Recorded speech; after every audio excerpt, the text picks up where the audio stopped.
Assalamualaikum warahmatullahi wabarakatuh. Kami dari kelompok 2 akan mempresentasikan hasil kerja kami yang berjudul Perkembangan dan Klasifikasi Akuntansi Internasional. Sebelum kita memasuki materi, saya akan perkenalkan nama kelompok kami. Yang pertama ada saya sendiri, Siti Sugihartini, dengan nomor NIM 201600051. Yang kedua ada Gintan Regita Maharani dengan nomor NIM 201600097. Yang ketiga ada Astrid Eka Novalinda Jatmiko dengan nomor NIM 201600127. Oke, kita masuk pada materi akuntansi internasional. Apa sih akuntansi internasional itu?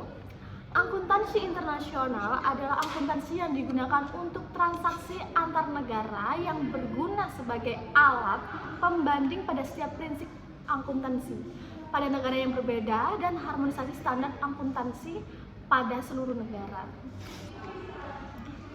Saya Gintan Regita Maharani akan melanjutkan bagaimana perkembangan akuntansi internasional. Nah, ada 8 faktor yang mempengaruhi perkembangan akuntansi internasional. Yang pertama yaitu sumber dana. Untuk negara-negara yang memiliki pasar ekuitas yang kuat, fokus akuntansi ini adalah bagaimana sih perusahaan dapat menghasilkan profit. Selain itu juga akuntansi dirancang untuk menganalisa arus kas di masa yang akan datang. Yang kedua yaitu sistem hukum. Ada 2 orientasi dasar hukum. Yang pertama yaitu hukum kode dan yang kedua yaitu hukum kasus. Untuk negara yang menerapkan hukum kode, hukumnya adalah satu kelompok lengkap yang mencakup ketentuan dan prosedur. Untuk negara yang menerapkan hukum kasus, hukum ini dibuat berdasarkan kasus yang berkembang sehingga tidak ada usaha untuk mengatur secara hukum yang lengkap.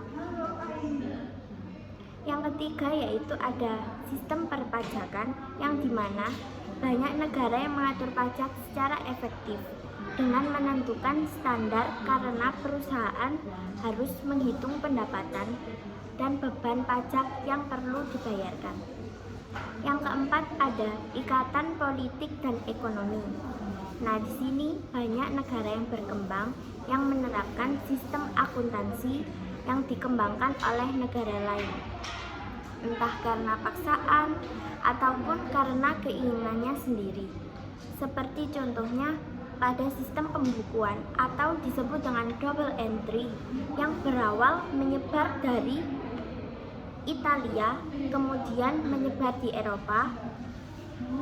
Inggris mengekspor akuntan dan konsep akuntansi di seluruh wilayah kekuasaannya.